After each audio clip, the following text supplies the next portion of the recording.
Good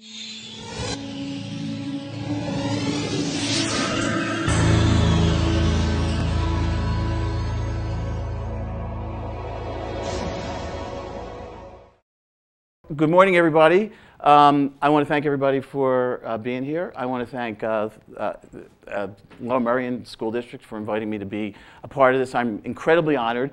I'm also incredibly nervous, okay? I will tell you. I speak a lot to big groups. I speak to individuals, but I don't think I've been this nervous since my bar mitzvah. So I will try to do the best I can to convey what I want to talk about today, which is passion, okay? So a few years ago, 4 years ago, I wrote a book. It was called Advice for Young Musicians.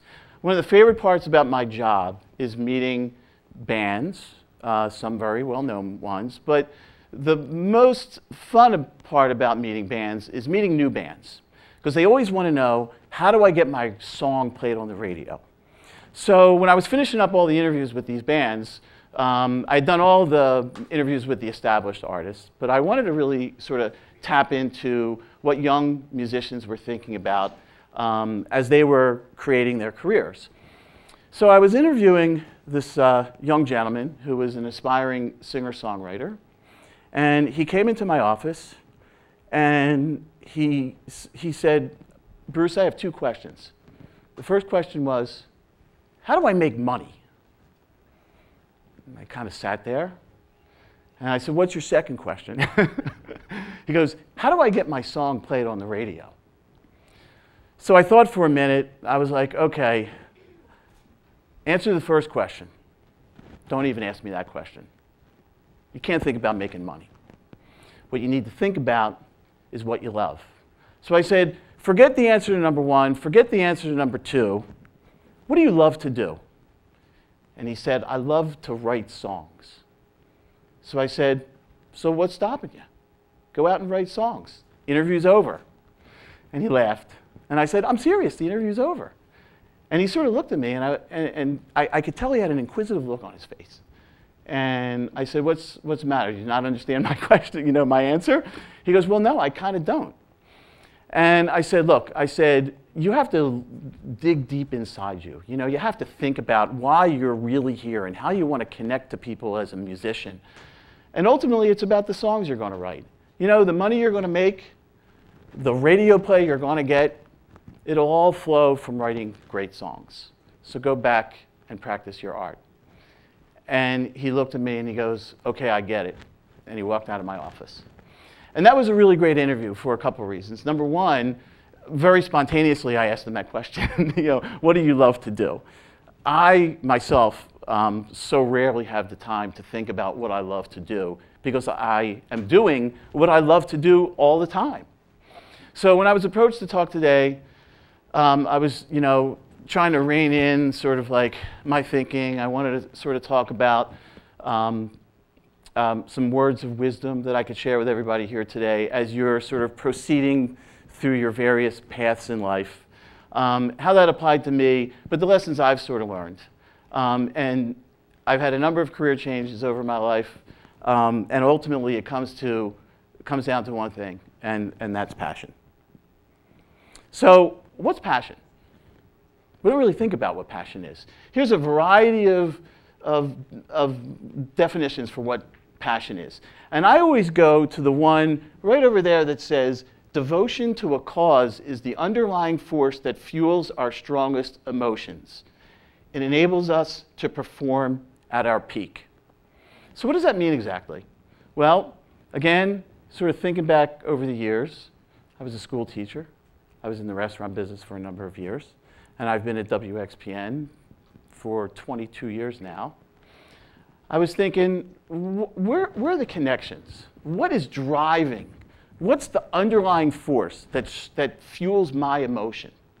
And I think it comes down to a half a dozen things that have always been constant in my life.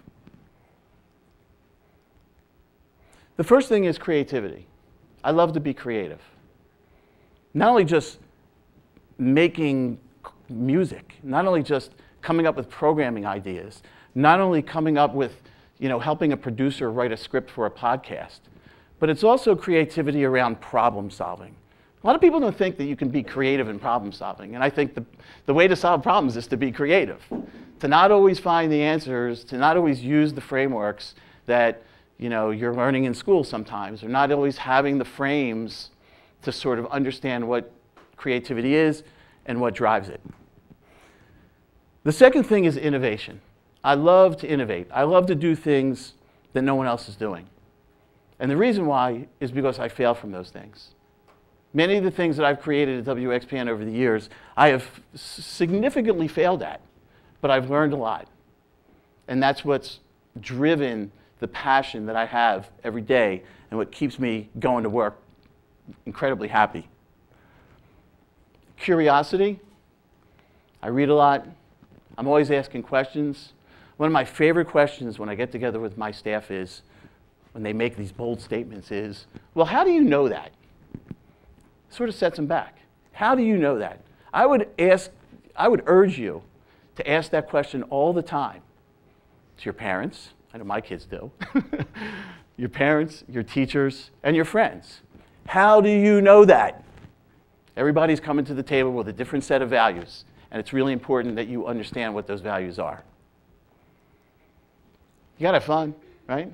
I think that's pretty self-explanatory.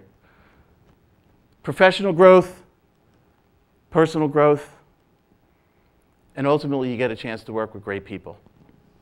So the professional and personal growth thing, only recently, I guess in the last 10 years or so, have become values that drive my passion.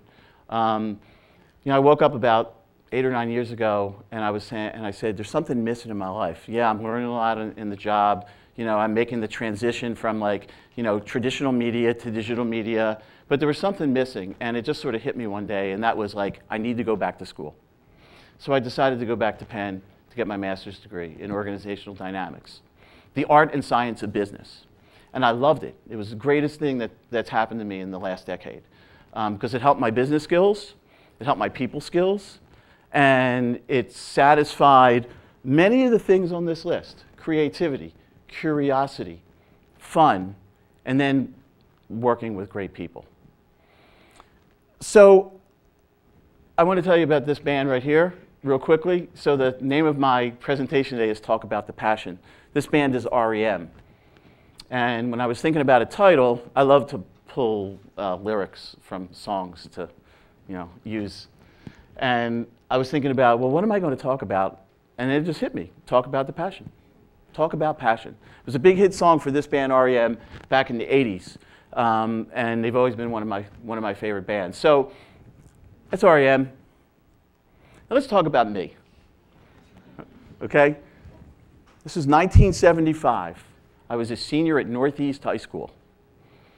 Like many of you, a senior, right? Figuring out, what am I going to do with my life? I have no interest in anything other than music. I hated school. I did okay. I think I closed my eyes when I took the SATs. The grades, my SAT scores absolutely showed. Luckily, I got into Temple because I know I wanted to go to college. I also knew that I actually wanted to be a teacher.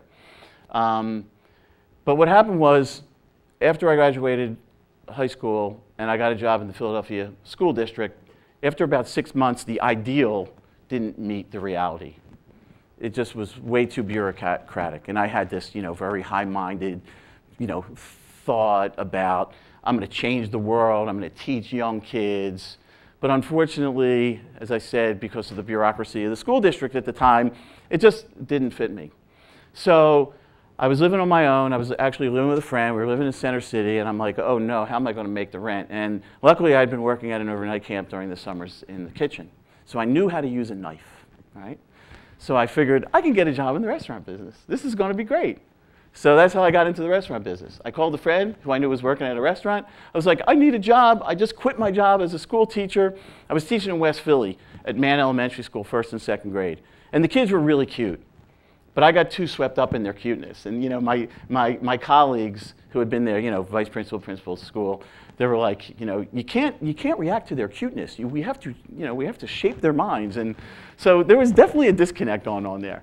So I was really happy working in the restaurant business for a really long time. But ultimately, it came back to this. Does anybody know what that is? It's a radio, right? I don't think they make radios like this anymore. You find them on eBay. The radio, to me, when I was growing up, is what this is to almost all of you sitting in this room today. It is your source for information. It is your source for music. It is your source for news. It is your source for community building. Except there were only 2 knobs on this thing when I was growing up. And you only had, you know, AM radio. FM radio didn't even exist when I was growing up. So it always came back to radio for me and the fact that I love music. I didn't really like to read in school. There were a lot of things I was just not passionate about. I didn't like to read in school until I discovered Kurt Vonnegut, who's an amazing writer, and comic books. I didn't learn about that in school. I sort of taught myself that. I read all the required books that I had to read in high school, although I was never really exposed to works like Slaughterhouse-Five and Welcome to the Monkey House.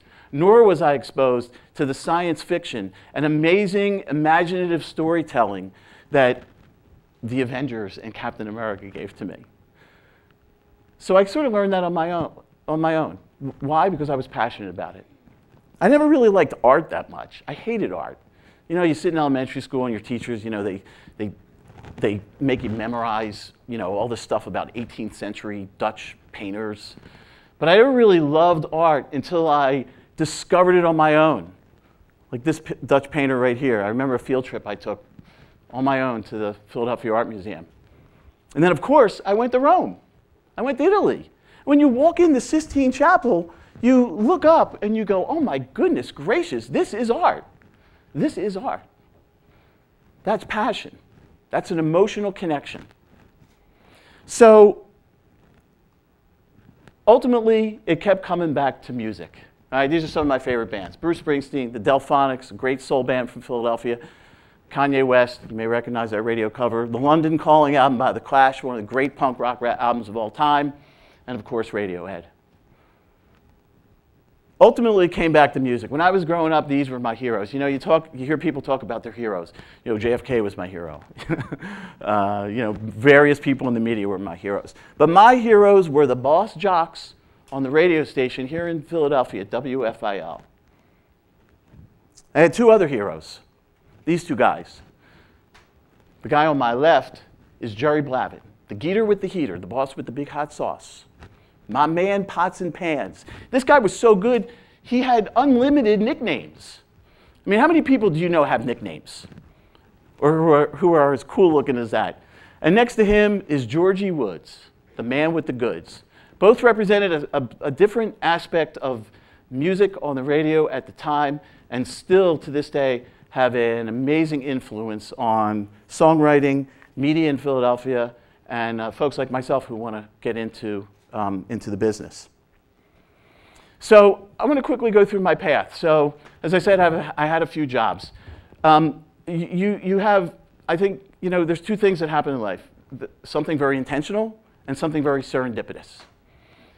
I started out very intentional. I started out knowing I wanted to go to Temple University to be an elementary school teacher. After that, I got into the radio business. I got into the restaurant business. And I was always writing about music. You know, I always wanted to share my passion about music with my friends. And I used to write a monthly sort of newsletter that I ultimately would send out to about 100 people on a mailing list. And one day, I'm with a friend of mine who was in a band, and I'm in a club, and he said, you know, you could probably get paid for that. Again, I never thought about money. It all started from here. It all started from the heart.